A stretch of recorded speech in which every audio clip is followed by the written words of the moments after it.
As if the fines over Partygate were not enough, as if the investigation into Partygate, which is taking place shortly, will not be enough, we now know, because somebody who was at the number 10 party on the eve of Prince Philip's funeral, we now know that Boris Johnson apparently, allegedly, was boasting about this being the most socially undistanced party in the UK right now. So the idea that he didn't know about these parties, the idea that he thought that this was a business meeting when two couples apparently went off into dark rooms and emerged, quote, flustered, this is all extraordinary. And Nadine Dorries can come to his aid. Nadine Dorries can claim that this is a perfectly proportionate way to act when you are Prime Minister. There were photos taken, there were photos not taken.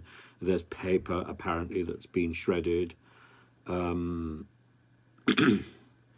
know that there have been phones looked at and 83 odd people were fined.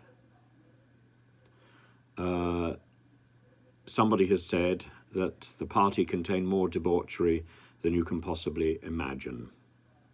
There's a person called Paul Brand. Paul Brand, a podcaster, has apparently quoted that.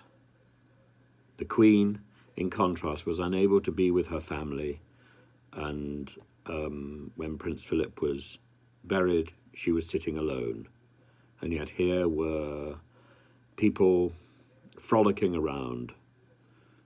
Mr. Johnson may have said that he deeply and bitterly regrets the party. He deeply and bitterly regrets getting caught. He was playing God. And it's an unsightly thought. He worked constantly to save lives and protect livelihood. The work of the Downing Street staff was crucial. Well, what about the work of these two couples going off into private rooms, fueled by drink, and emerging slightly flustered?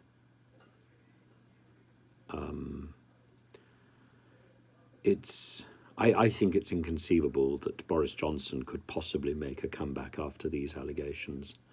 And I think it's inconceivable that he could be accepted by the British public. I think Mr. Sunak has to soldier on in the hope that he can repair some of the damage done by Boris, by May, by Cameron, and by Liz Truss. Liz Truss, in such a brief period of time, managed so much damage with Kwasi Kwarteng's ill-advised and extraordinarily embarrassing package that has shattered our country. It's been one event after another. But Boris is presiding over debauchery. I said a minute ago, it's like he was playing God. No, he was playing a Borgia Pope. A Borgia Pope. And it is as squalid as the stories of the Borgias.